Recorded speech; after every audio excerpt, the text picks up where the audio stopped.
Coucou mes loulous, j'espère que vous allez bien. Non mais là je me tape une barre de ce que je suis en train de faire, du contexte dans lequel j'enregistre l'épisode. Alors déjà désolée d'avance pour les bruits qu'il va y avoir tout autour, mais en gros je vous explique, je suis à l'aéroport d'Amsterdam et j'ai 6 heures de correspondance. Donc autant vous dire que je saute sur l'occasion pour prendre de l'avance et vous enregistrer des petits épisodes de podcast. C'est un peu gênant parce qu'il y a des gens autour, mais au moins c'est un très bon exercice. Et en vrai de vrai, j'en ai vraiment rien à faire de ce que les gens peuvent se dire. Ils vont se dire « Ah, peut-être qu'elle fait ci, ça. » Et posez-vous des questions, c'est bien. Donnez-moi de l'importance, c'est bien aussi. Enfin bref, qu'est-ce que je fais à Amsterdam? Parce que là, on est le 13 janvier. Cet épisode, il sort fin février. Je sais plus quand exactement. Vous savez, de toute façon, j'ai de l'avance sur les épisodes. Vous savez forcément où je vais. Si vous êtes des fidèles, vous savez que je vais à Bali et que je serai là-bas quand l'épisode sortira. Donc là, je suis clairement en feu. Je suis partie ce matin de Bordeaux. Je suis partie à 9 h de chez moi. Je suis arrivée à Bordeaux à 10 h et mon avion est à 12h30. Et là, je suis arrivée à Amsterdam à 14h30 et mon vol est ce soir à 20h20. Et j'arrive demain à Bali à 20h20 je crois là-bas. Donc 13h30 heure française, j'ai un vol qui va durer 16 heures, qui va s'arrêter à Singapour et qui va arriver à Bali. Je suis vraiment, non mais je suis surexcitée, mais je pense que vous imaginez même pas à quel point. En fait, le moment où j'étais là pour rentrer en France et le moment où je suis là pour repartir, il a été tellement court et c'est incroyable. Je suis tellement reconnaissante. Ah, il y a un mec qui vient de s'asseoir à côté de moi, c'est encore plus gênant et je m'en fiche. Bref, en fait, je suis surexcitée mais je réalise pas et en fait, j'ai juste hâte d'être dans le plus gros vol, d'être assise, de regarder des films, de m'endormir, de bien dormir pour arriver vite parce que là, je suis surexcitée et la sensation, elle est complètement folle.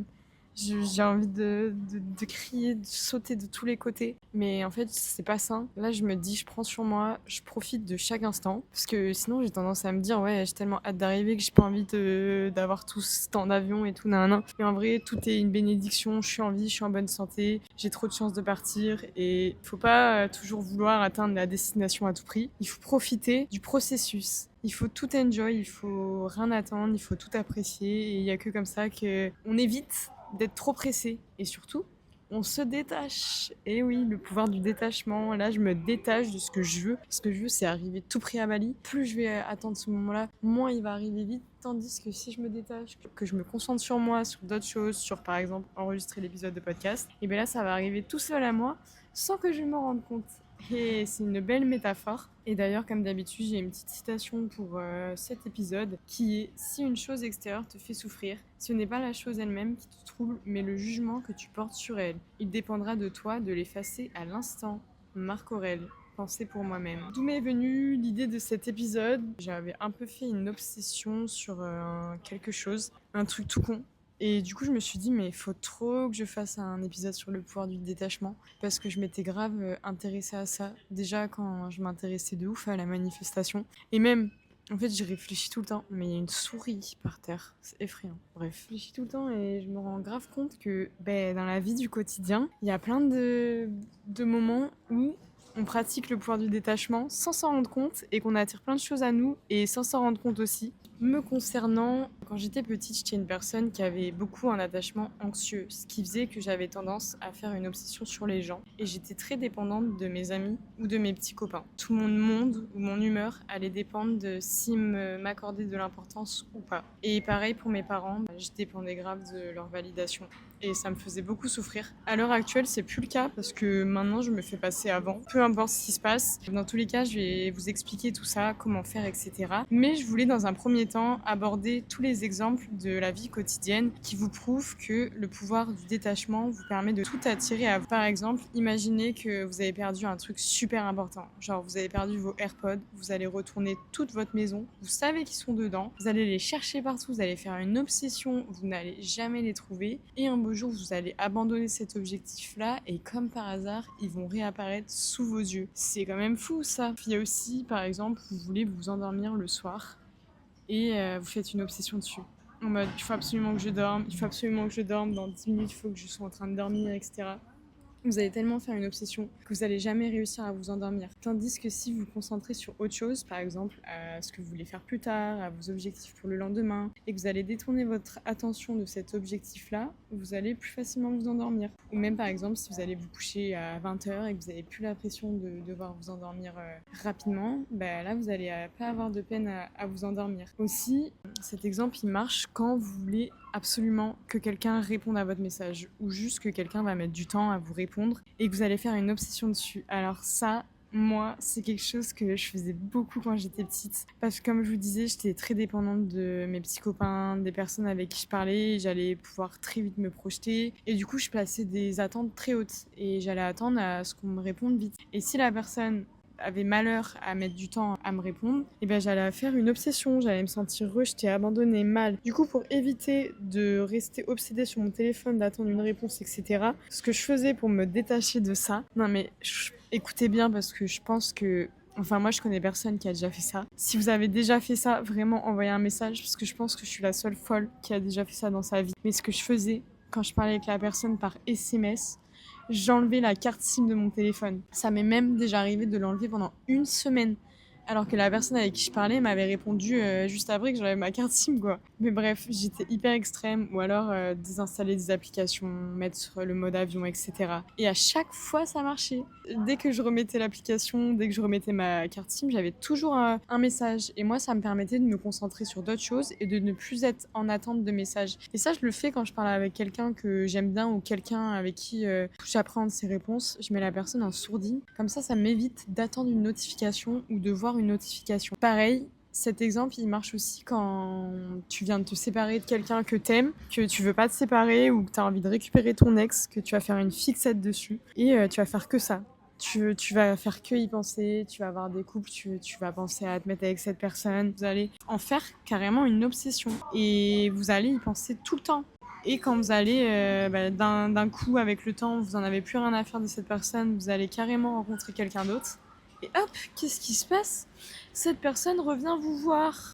Quand tu cherches l'amour, tu vas être là, tu vas chercher l'amour à tout prix, tu vas vouloir être en couple, tu vas vivre à travers le couple, tu vas te définir par le partenaire que tu vas avoir dans ta vie, tu vas avoir des couples, tu vas les envier, tu vas regarder des vidéos de couple, des films d'amour, etc.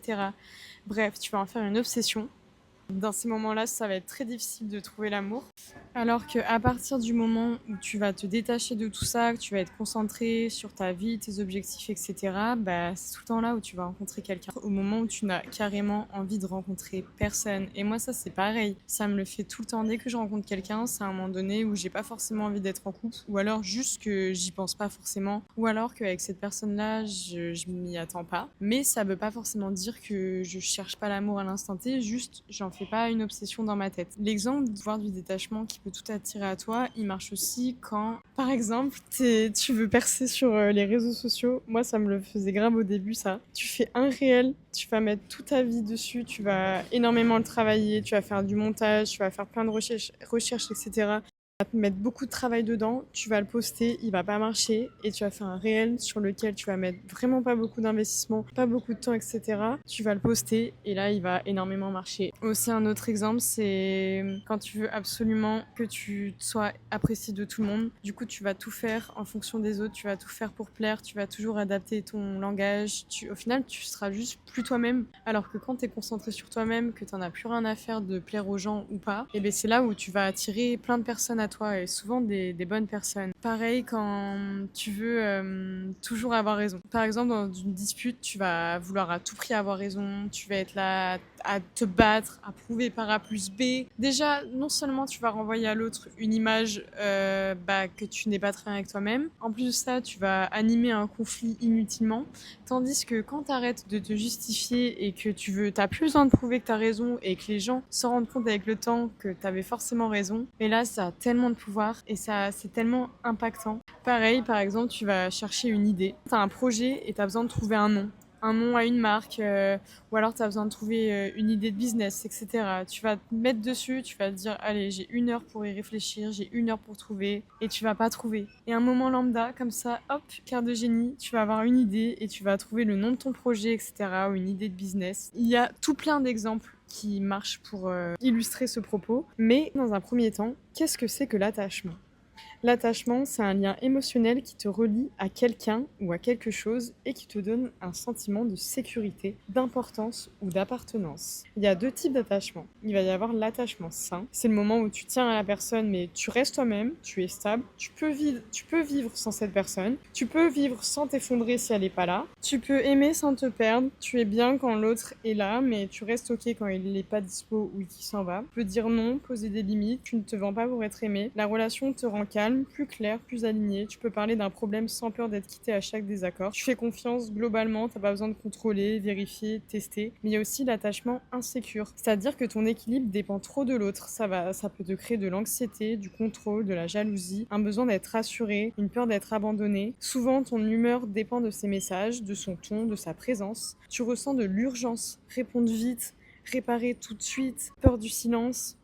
Et tu te suradaptes, tu t'oublies, tu changes tes besoins pour ne pas être dérangé, tu rumines beaucoup, tu analyses tous ces faits et gestes, tu cherches des preuves, tu passes en mode contrôle, jalousie, test, et tu restes même si ce n'était pas bon, par peur du manque ou de l'abandon. Et en fait, ça peut être le cas pour tout, ça peut être le cas pour une amitié, ça peut être le cas pour un amoureux, mais ça peut aussi être le cas pour un objectif. En fait, à partir du moment où tu fais une obsession sur quelque chose, je pense que c'est pas sain. Si ça te fait du mal et si tu mets pas des choses en place concrètes pour que ça aille dans le sens positif. Oh là là, comment savoir si tu es dans un attachement sain ou insécure ? Bon, déjà, je pense que si tu te poses la question, c'est qu'un petit problème. Mais si tu restes stable et tu reviens à toi quand la personne elle part, c'est plutôt sain. Si tu t'effondres ou tu paniques ou tu te dévalorises, là, c'est que c'est pas du tout sain. D'où ça vient ? Un attachement pas sain, ça vient d'un manque de sécurité intérieure, soit par la peur de l'abandon, du rejet, peur de ne pas être aimé assez ou d'avoir appris que l'amour se mérite. L'attachement qui n'est pas sain provoque ce qu'on appelle un attachement anxieux. Et moi, c'est un petit peu ce que j'avais. Qu'est-ce que c'est un attachement anxieux ? C'est une manière d'aimer où tu cherches beaucoup de sécurité dans le lien, mais tu as souvent la sensation que l'amour peut se retirer à tout moment. En fait, ça va être aussi beaucoup le besoin d'engagement, de savoir que la personne, elle va pas partir. Donc, par exemple, habiter avec quelqu'un, le fait d'avoir besoin de voir la personne tout le temps, qu'elle te réponde vite. En fait, c'est un besoin de contrôle. Et souvent, tu vas avoir envie que les choses soient approuvées par des actes. Par exemple, un mariage ou quelque chose comme ça. En fait, ça vient d'où ? Ça vient des expériences que tu as eues plus jeune avec tes parents ou même avec dans tes relations amoureuses, où l'amour a été inconstant. En fait, tu as été habitué à des relations où les gens ils allaient être violents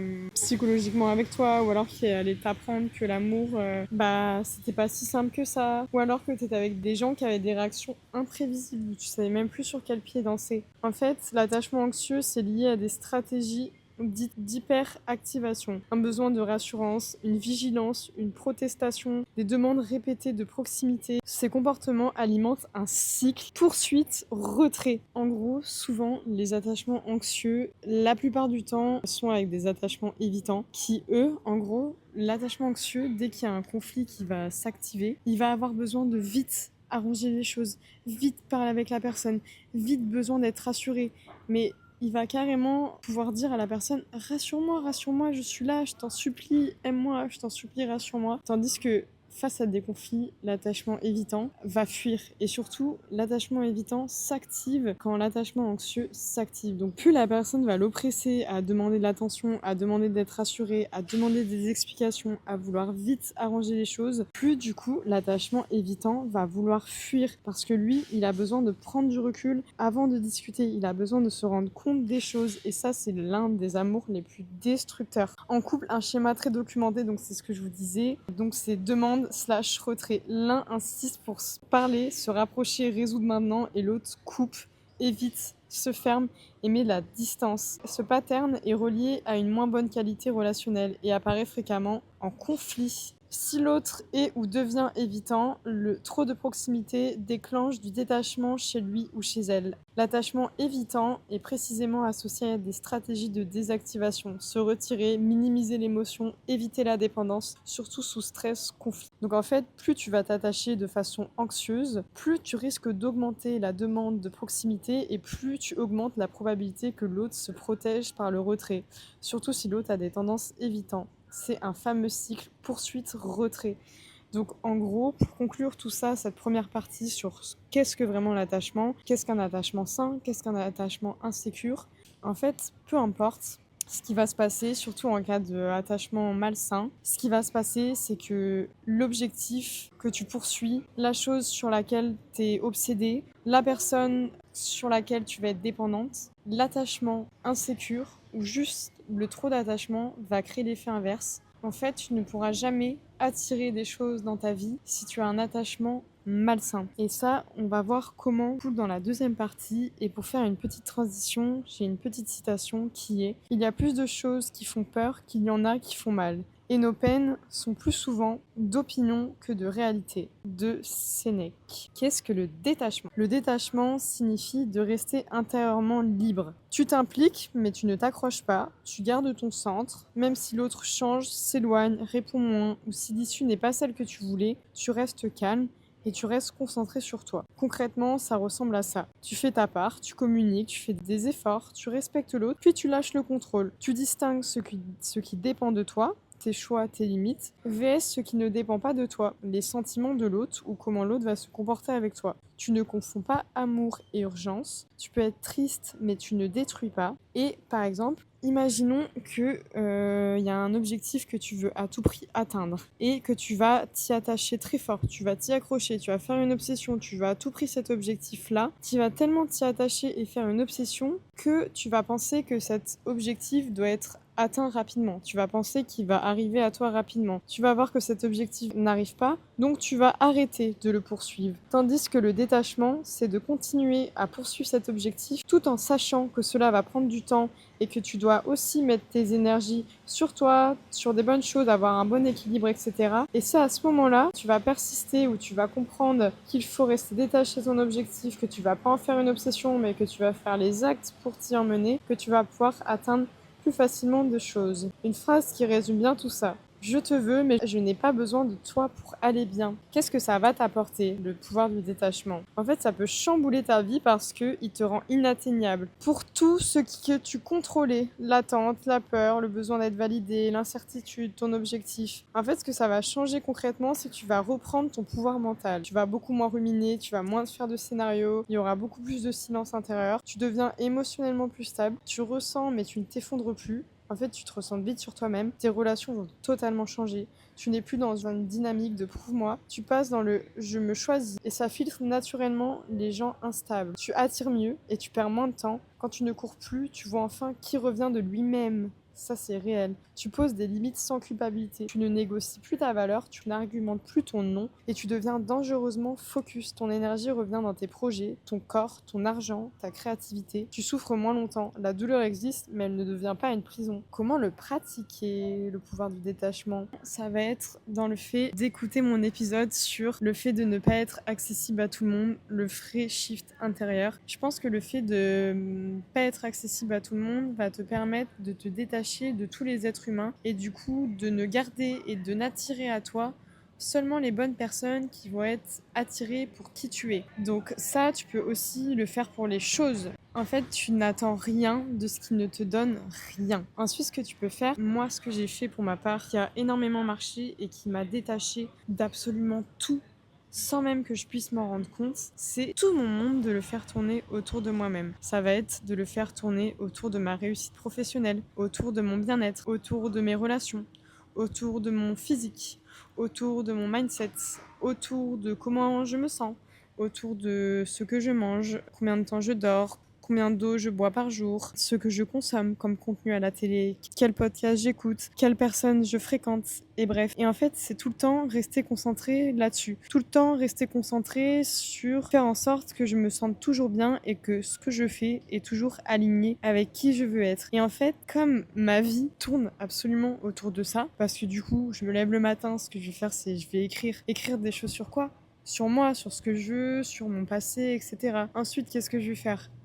Je vais travailler, je vais regarder les statistiques de mon travail, qu'est-ce qui a bien marché, qu'est-ce qui n'a pas marché. Ensuite, qu'est-ce que je vais faire? Je vais faire de la corde à sauter pour avoir un beau corps. Je vais bien m'hydrater. Et puis, je vais prendre le temps de répondre à qui? À mes amis. Mais, comme je dis, je prends le temps de leur répondre, pas de leur envoyer un message. Parce que du coup, c'est des relations saines où j'ai pas besoin de quémander de l'amour. Et de toute façon, j'ai même pas le temps de ça. Qu'est-ce que je fais? Bah, je vais me faire un repas sain. Donc je pense à ça, je me creuse la tête. Qu'est-ce que je peux manger? Quel aliment peut me faire du bien par rapport au sport que j'ai fait? Et après, qu'est-ce que je vais faire? Je vais continuer de travailler. Et après, qu'est-ce que je vais faire? Je vais prendre un bain. Je vais me faire plein de soins, je vais réfléchir à comment je peux me sentir plus belle. Je vais me regarder dans le miroir, je vais me dire que je me trouve belle, mais comment me sentir encore plus belle, etc. Et enfin bref, j'ai même pas le temps de penser à qui pourrait bien m'aimer, comment faire pour que les autres m'aiment bien, etc. En fait, non, je suis déjà trop concentrée à faire en sorte d'être encore plus amoureuse de moi-même tous les jours. Tous les jours, j'essaye d'entretenir ma relation avec moi-même. C'est moi et moi.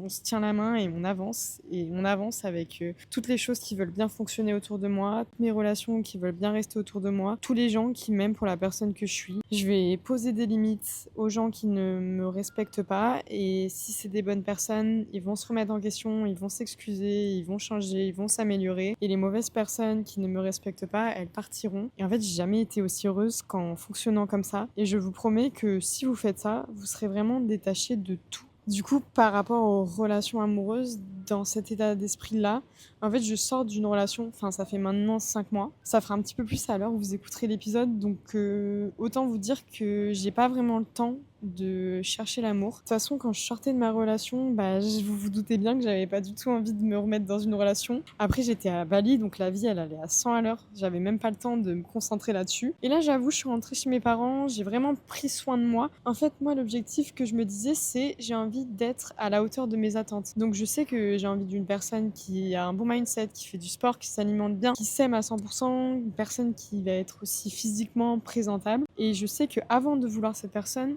je dois moi-même correspondre à cette personne. Donc je sais que tant que je ne correspondais pas à cette personne, je ne pouvais pas me permettre de vouloir chercher cette personne. Mais là, je sens que plus le temps passe, plus j'avance sur moi. En fait, j'y reste aussi beaucoup de temps seule. En fait, j'ai pas besoin de quelque chose pour combler. Je peux passer une journée à rien faire, sans téléphone, ou en fait, je saurais comment m'occuper, et même dans ma tête, je sais comment avoir des discussions constructives avec moi-même. Donc en fait, on va dire qu'il y a rien qui est vraiment un problème, et il y a pas grand-chose qui me manque tant que moi je ne me perds pas. Et du coup, j'ai eu cette petite sensation de me dire ah oui, je me sens quand même, je commence à me sentir de plus en plus prête. Mais en fait, ça arrivera quand ça arrivera. Et surtout, j'attends rien de personne et je ne donnerai jamais à quelqu'un qui ne me donne pas. En fait, je donnerai toujours à la hauteur qu'on me donne, jamais en premier, et je resterai un miroir. Et pour moi, c'est aussi une façon de se protéger et de rester détaché de tout. Le conseil numéro 1, ça reste de faire toute ta vie, de la faire tourner autour de toi et que tout ton monde, ce soit toi. Et c'est comme ça que tu deviens aussi le main character, comme on dit. Ensuite, qu'est-ce que tu peux faire? Il y a bien le I don't chase, I attract. J'avais jamais compris cette phrase, enfin bien sûr je la comprenais, mais elle n'avait jamais fait aussi sens que maintenant. Je ne chasse pas, j'attire. Mais c'est réel. Est-ce que vous vous rendez compte? Imaginez genre vraiment l'image d'une petite fille avec une épuisette qui essaye d'attraper des papillons, qui leur court après, elle n'arrive pas à les attraper, et une petite fille qui est en train de cultiver un jardin avec des fleurs magnifiques. Tout autour de ce jardin et des fleurs, il y a des papillons magnifiques qui viennent à elle sans qu'elle n'ait eu à les toucher ou à leur demander de venir. Cette image est trop belle. Concentre-toi sur toi, ça se ressentira forcément et les gens, ils auront tendance à être beaucoup plus attirés par toi parce qu'ils sentiront que tu es complet avec toi-même et que tu n'as plus besoin d'eux pour vivre. Et ça, c'est super puissant. J'ai réuni quelques exercices pour vous aider à vous détacher de tout, que ce soit les personnes, que ce soit des objectifs. Nommer ce que tu essaies de contrôler. Écrire une phrase, là, je veux contrôler... Donc ça peut être les messages de quelqu'un, une réponse de quelqu'un, le fait d'avoir une somme d'argent qui va arriver rapidement. Aussi, tu vas passer à l'exercice numéro 2 qui est de faire un tri. Tu fais 2 colonnes. Ce qui dépend de toi, ça peut être tes limites, un message, une réponse, un comportement, tes choix. Et ce qui ne dépend pas de toi, donc par exemple, ça va être les sentiments de quelqu'un, une décision, une somme d'argent qui va arriver. Et tu vas voir que déjà, tu peux d'ores et déjà te détacher de tout ce qui ne dépend pas de toi et de te concentrer sur ce qui dépend de toi. En fait, travaille que la première colonne. Ensuite, un autre exercice, tu peux couper l'urgence parce que souvent, quand on a un attachement très fort, on va avoir tendance à faire des obsessions et du coup à vouloir que ça arrive vite. Et ça, c'est vraiment pas ça. Quand tu sens l'angoisse monter, arrête d'envoyer des messages, arrête de checker, arrête de prendre des décisions pendant 90 minutes. À la place, tu vas poser ton téléphone, tu vas le couper, tu vas aller marcher, te doucher, tu vas noter des choses, tu vas prendre des respirations et tu vas vivre pour toi. Ensuite, un autre exercice que tu peux faire, c'est remplacer le fait d'attendre qu'on te prouve par l'observation. Tu passes en mode je collecte des faits sur 7 jours. Donc par exemple, tu vas attendre, enfin tu vas juste observer sans rien faire. Le détachement, c'est sortir du verdict immédiat. Un autre exercice que tu peux faire, c'est revenir à ton corps. Ça, c'est vraiment un anti-rumination. Mais par exemple, tu vas pouvoir faire des exercices de respiration. Tu vas te concentrer sur autre chose et surtout, tu vas te rendre compte qu'il y a des choses qui n'ont pas besoin d'autant d'obsession, autant de pression et tu peux pas en faire tout ton monde. En fait, tout ton monde, ça doit être toi. Ensuite, tu peux te répéter quelques phrases quand tu replonges. Par exemple, j'ai fait ma part, je lâche le reste. Je peux être triste sans me perdre. Je ne cours pas après ceux qui se retirent. Et un autre truc, c'est tu ne peux pas vouloir quelqu'un qui ne veut pas de toi. Ça, c'est tellement puissant. Et aussi, tout vient à point à qui sait attendre. Si c'est un objectif, quelque chose que tu veux à tout prix, fais les actions, détache-toi émotionnellement et je te promets que ça va arriver. Agir comme une personne sécurisée. Pose-toi cette question avant d'agir. Si j'étais profondément en sécurité, qu'est-ce que je ferais là maintenant? Pas une seule action alignée.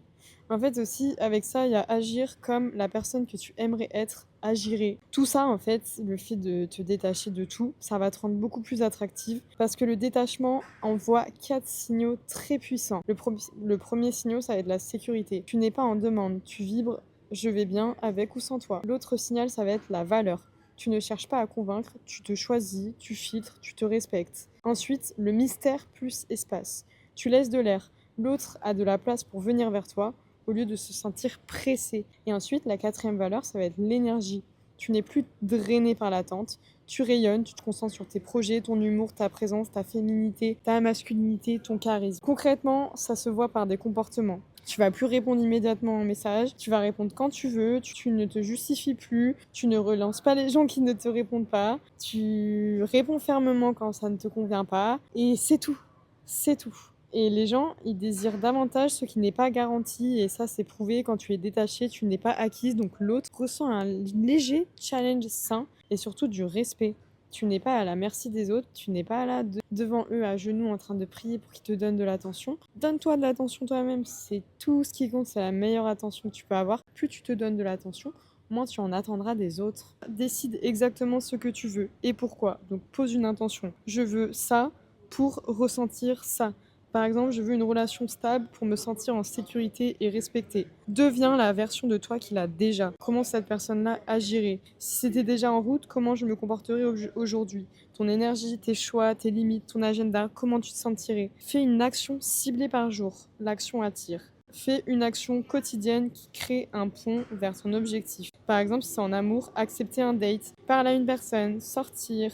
Par exemple, si c'est en argent, pour l'argent, publier, contacter un client, envoyer une proposition, améliorer une offre, apprendre une compétence. Si c'est pour ta vie ou tes projets, par exemple, réserve, candidate, crée, demande, rends-toi visible. L'univers répond souvent à ta fréquence d'action, pas à tes pensées. C'est pour ça que si tu veux que tout vienne à toi, il faut que tu poses une action, mais tu peux poser une action si tu ne mets pas des actions en place, ça ne viendra jamais à toi. Ensuite, pour moi, il y a 3 règles dans la manifestation. Il y a l'intention que tu vas poser, il y a l'action que tu vas mener et il y a le détachement. Le détachement, c'est j'ai fait ma part, je lâche le contrôle, mais tu ne lâches pas tes actions. Et c'est je n'ai pas besoin de savoir comment, je reste en mouvement. Et tu te détaches de vouloir à tout prix que ça marche maintenant. En fait, si tu te détaches du fait de vouloir à tout prix que ça marche maintenant, tu vas te détacher de la peur d'échouer. Et plus tu te détaches de la peur d'échouer, plus tu agis avec confiance et moins tu vas abandonner si tu vois que le projet n'arrive pas au moment que tu aimerais, parce que y a rien qui est rapide dans la vie. Tout ce qui compte, c'est la constance. Et en fait, c'est le temps qui paye et tes actions qui payent. C'est pas la rapidité et l'abandon. Donc, il faut garder ça à l'esprit. Et surtout, il va falloir avoir zéro obsession. Tu remplaces le contrôle par une règle. Quand tu sens l'envie de checker, forcer, relancer, stalker, stop 60 minutes, respire, fais une action pour toi, sport, travail, création, amis. C'est ça qui te rend magnétique. Tu ne cours pas après, tu construis. I don't chase, I attract. Par exemple, tu veux faire intention plus visualisation. Tu fais une action par jour et le soir, 3 preuves de progrès plus je lâche et je dors. Voilà le bon équilibre pour tout attirer à toi. Et voilà, on va tout attirer à nous les loulous. Moi, en tout cas, personnellement, c'est ce que j'ai fait et ça marche. En fait, ça marche trop bien. Et cet exemple-là, et ça me le faisait grave pour tous mes biens immobiliers. En fait, ça me l'a fait pour tout. Mais l'exemple le plus marquant que j'ai dans ma vie, qui m'a prouvé que ça a marché, c'est quand je voulais acheter mon appartement et que j'avais vu ma banque qui m'avait dit c'est impossible, on ne peut pas te financer le dossier, ça ne marchera pas, t'es trop jeune, etc. Du coup, j'avais été voir ma courtière qui m'avait dit je peux même pas vous aider dans votre projet n'est pas du tout finançable. Du coup, ce que j'avais fait, c'est que j'avais été voir une vingtaine de banques toute seule avec mon dossier entre les mains, je m'étais présentée, j'avais présenté mon projet. Elles m'avaient toutes sorti une raison différente. Soit je suis trop jeune, soit j'ai déjà investi donc j'ai plus de capacité d'endettement. Bref, du coup, à ce moment-là, je n'en pouvais plus. J'avais été voir toutes les banques du monde et je voulais tellement que cet objectif arrive que ça me décourageait. J'avais été voir une dernière banque et pour moi, j'en pouvais plus. J'étais prête à pas abandonner parce que j'aurais jamais vraiment abandonné dans ma mentalité à moi mon objectif, mais en tout cas j'étais détachée, j'avais perdu espoir et j'étais un peu en train de baisser les bras. Et je vais voir cette banquière, je me rappelle que j'ai envoyé même des vidéos à mes copines en mode je sais même pas pourquoi j'y vais, j'ai même pas envie d'y aller parce que je sais que ça va me dire encore la même chose. Et j'y vais, vraiment j'y vais à reculons. Et là elle me dit c'est bon, vous avez votre prêt, on signe maintenant. Voilà, bref, c'est trop puissant. Conclure l'épisode, arrêtez de faire des obsessions. À la limite, la seule obsession que vous pouvez faire, c'est vous-même. C'est la seule obsession qui est saine. Arrêtez de vous attacher à des gens qui ne vous attachent pas à vous. Arrêtez de donner des nouvelles à des gens qui ne prennent pas de nouvelles. Arrêtez de vouloir à tout prix quelque chose maintenant. Les choses prennent du temps. Faites des actions concrètes, faites des choses saines. Attachez-vous à des gens qui vous donnent autant que vous donnez. En fait, soyez un miroir sur tout. Soyez une bonne personne, soyez toujours concentré sur vous et je vous assure que la vie vous apportera que des belles choses. En tout cas, les loulous, moi je vous souhaite que la vie vous donne tout ce que vous attendez. Faites les actions qui vont vous permettre de les atteindre. Et en tout cas, moi, en attendant la semaine prochaine, je vous fais des gros bisous.